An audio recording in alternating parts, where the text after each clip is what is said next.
Hey everybody, Happy New Year.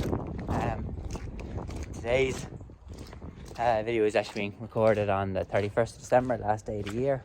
I've been trying to make this for a little over a week now. It was 9 days, but I actually broke the camera on my phone, so that means I've broken the GoPro and the camera on my phone.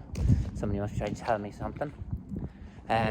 So anyway, so I'm just going to use the selfie camera, the phone-facing camera for this video, because I think it'll be interesting, and there's a few things about this that I'm hoping is going to help me with. So anyway, so I'm just going. We collected a machine. I have the deal done since early November for it, and through hopping and trotting and one thing and another, it only actually arrived in on the 23rd. That's right, 23rd of December. So it took a while, but it's here. It's going to be sitting in the sheds here for the most of the spring, but it's good to have it here. So happy to have it. So now I'll show you after I answer this phone call. Okay, so what we're after buying, it's not brand new, it's not epically shiny, but it'll suit us down to the ground because we're not the biggest contractors in the country, so we've no need to spend 200,000 on a machine.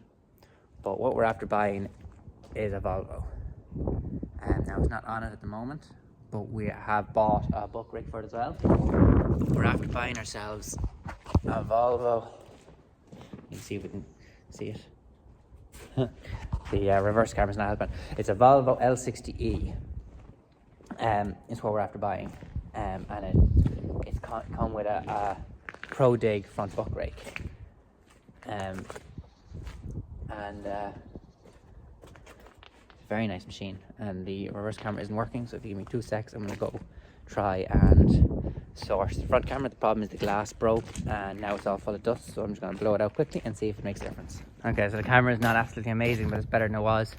I'm going to have to invest. But yeah, so there's the Volvo. Geez, I didn't notice after switching cameras when I zoom out. So there it is now anyway. Really nice machine, really tidy, really big. When you park the 310 beside it. Excuse the straw. There's actually a shift on straw now, which is fantastic. But anyway, so on the Volvo, we'll zoom out a bit more here. No, we can't. It's got the levers. So let's just close in the door and we'll turn her on.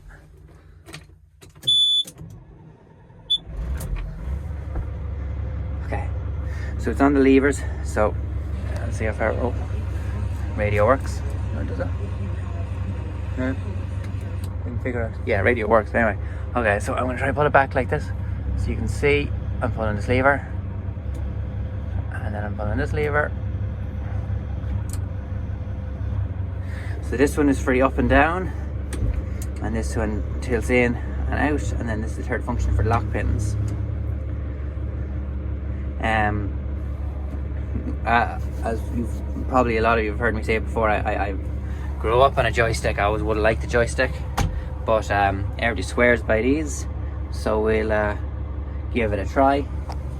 Handbrake, and then forward reverse shuttle, and then off we go.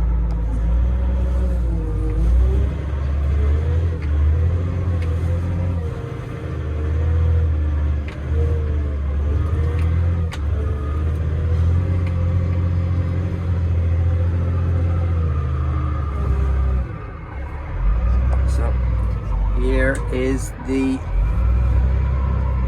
14-foot Pro Dig.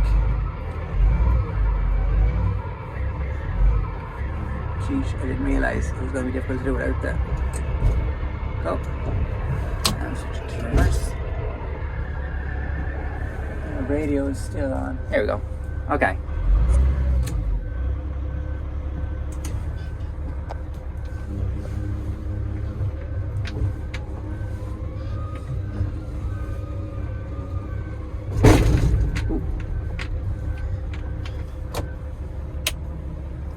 And then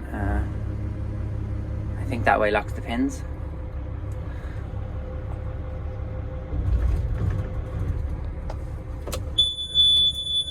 Right, just gonna reverse back here into the yard.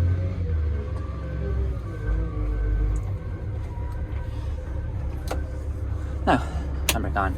So, it's a 14-foot Pro Dig. As you can see, it's just missing a spike there and a spike there, but I have them ordered.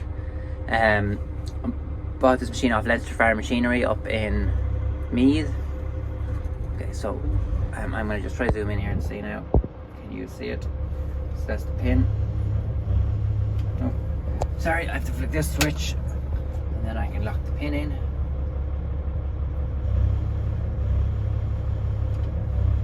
Maybe I can't. Oh, I apologize, sorry. So I was too busy looking at the camera on the phone. I didn't see that the pin is actually locked in. So there's great movement on the fork and like really long teeth on it. And you know, everybody's saying like the benefit of the levers over the joystick is that I can flick like this, but it's not actually affecting the height.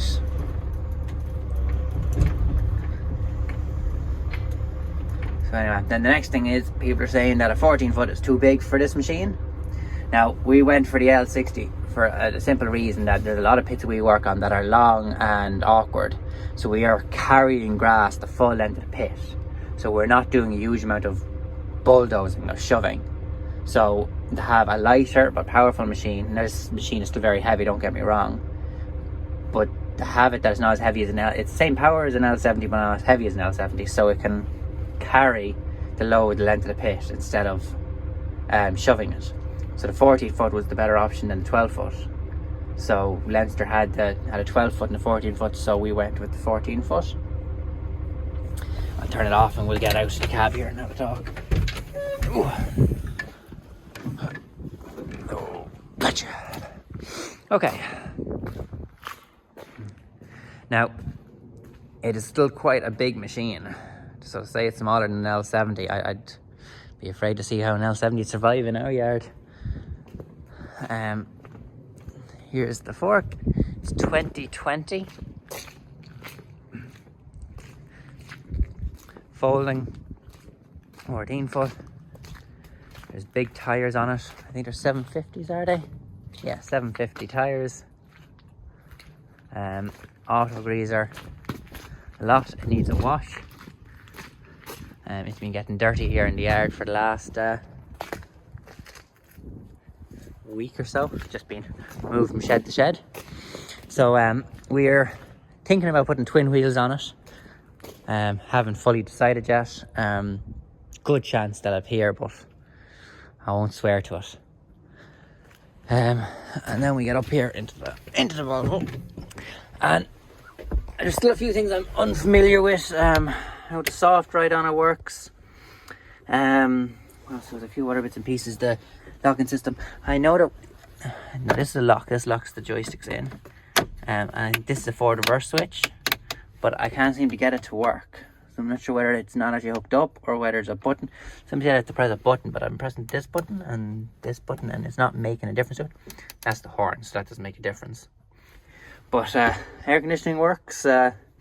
All the lights are working. The previous owner put LED lights on it. The radio is working. There's any amount of mirrors. Like, it's a very, very good machine. So we are going to replace the road lights though. Just with how big the machine is, we just feel we need to have absolutely brilliant lights on it. But other than that, it's completely different to the 310. Like I know you can't really see it from here, but this would have been considered a big size pit. When you put this into it, it looks very small very quickly. But yeah, so I'll take a step back so you can have a better look at it. And hopefully when it comes to actually pushing up silage, but if anybody has anything I need to know about them, please hit me in the comments down below. But like, it's a very clean machine. There's no wear on the pins. And from what I'm told, Volvos can go forever. Well, you know what I mean. But we looked at a JCB 418S, and we were just concerned it would be just that little bit too small. We looked at Komatsu W320. We were concerned it was just going to be that little bit too big. I tell you, the biggest fear we had, and a lot of my friends and other contractors have said it, is that while those 20 foots hold a big amount of grass, that Super Cube holds an unreal amount of it. And there's Brian Horner and Tony O'Mahony down in Cork have those big triaxle ones, and even Grassmen have them. Like they hold some amount of grass, and when you tip that in front of a loader, it knows all about it.